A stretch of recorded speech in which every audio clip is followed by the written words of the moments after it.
we were getting a bit emotional with the final whistle. Can you just explain what it means to you and the area? The emotional stuff after the whistle, I mean,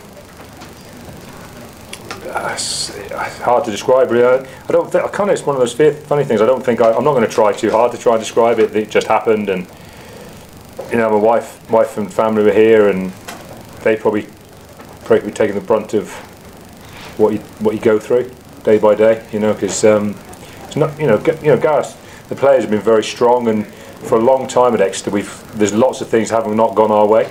You know, we've worked very, very hard to make them happen. It's not just been this group of players. There's been plenty of other players that put on the Exeter shirt and worked very hard and committed an awful lot to the club. And every one of them, you know, they've played their little part in building us to be the kind of side we have.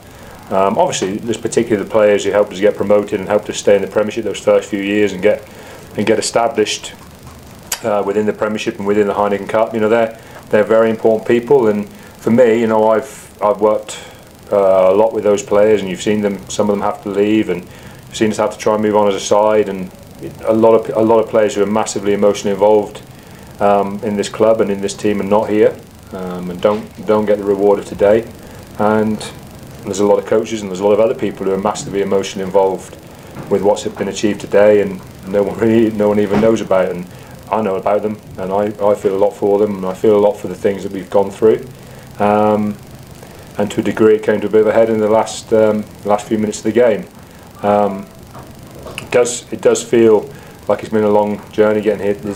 People still talk about, do I wake up like I'm in a dream? No, I've never once woken up feeling a dream, because the people who've lived and breathed it every day know how hard we've worked, and they know the sacrifices that have been made, and they know the hard times we've gone through and the losses, including what was the biggest loss we've had and come through in our career, probably in our career as a club, was last season.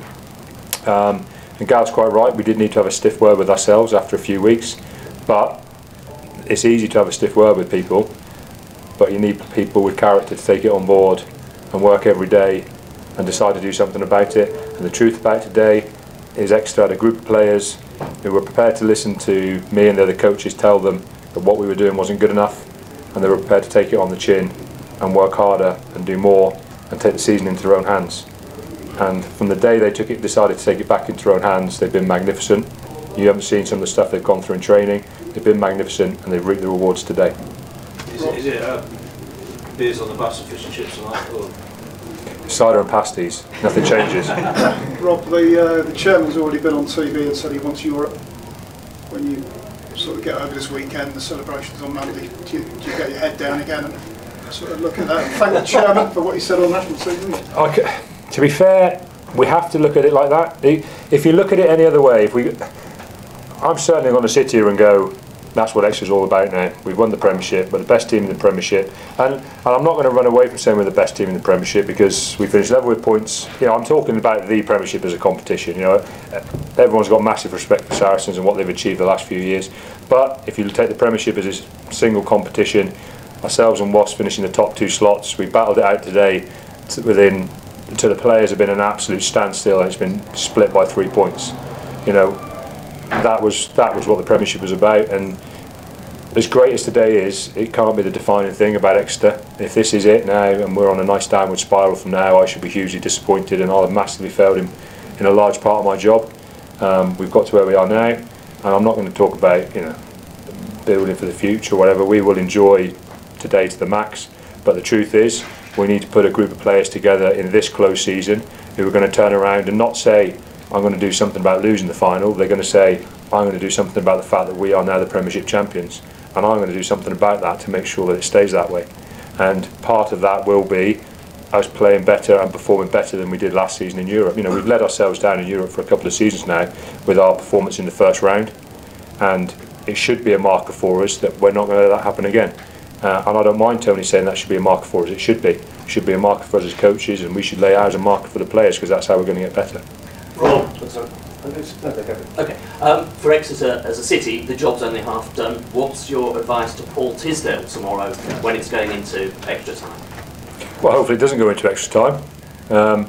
And the reason it shouldn't go into extra time is probably a little bit like ourselves today. I think there were a couple of times where, as good as we've been and as much as we ended up backing ourselves today, I actually thought there were times when we needed guys to kind of stand up and go, I want the ball. And a few times we did take the easy option earlier in the game to kick the ball away or play safe a little bit. And patently you could see we changed that at half time. We changed and we demanded the ball and we wanted to keep the ball, and we kind of took Wasps out of the game a fair bit by demanding that we kept hold of the ball and we made it about ourselves. And that grew through the course of the game, and in the end, particularly in the second period of extra time, we were pretty dominant in that second period. And that comes from you kind of backing yourself and not going into your shell under huge pressure, and that's what Exeter need to do. Just go out next to City, go and make it about themselves, try and avoid getting caught up in, you know, hanging back. It's about going out and trying to win the game. And ultimately today, I personally think we end up deserving to win the game against a Wasps team that committed absolutely everything, because I think just when we needed to, we just decided to keep hold of the ball and try and force the win in the game. Rob, Gareth mentioned the Clermont game briefly, and I remember speaking to you after a narrow home win against Sale when you were far from happy, not that long ago. Were there any points when you felt you might not get sufficient response for today? Did you always think you would get it?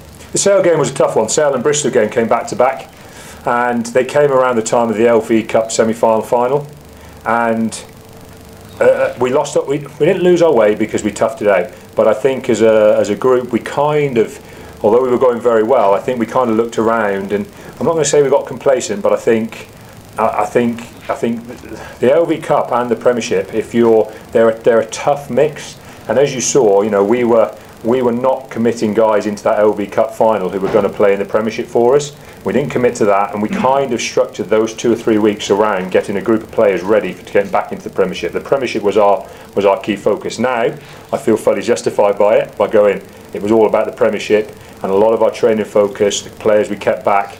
We didn't take our whole squad to the game. We kept them on the back. We didn't want them travelling to the game. We wanted them fresh for training the next day, going into the Premiership. In hindsight, that was probably a little bit wrong, because I think as a group they're so tight and they're so strong, they wanted to be there for each other. Now in hindsight, was it a good decision? Possibly. Did it hurt us a little bit as a squad, and did it make us just a little bit they didn't fight, they weren't fighting against each other, they were probably fighting against me, because I said, right, you guys are going off to the LV Cup final, you guys are staying and playing the Premiership. And I think as a group they didn't really like that, and it probably wasn't good for us. Probably a mistake I won't make again. It probably would have worked to keep us a little bit tighter and keep us just compact, and if we'd sacrificed a day's training, we sacrificed a day's training.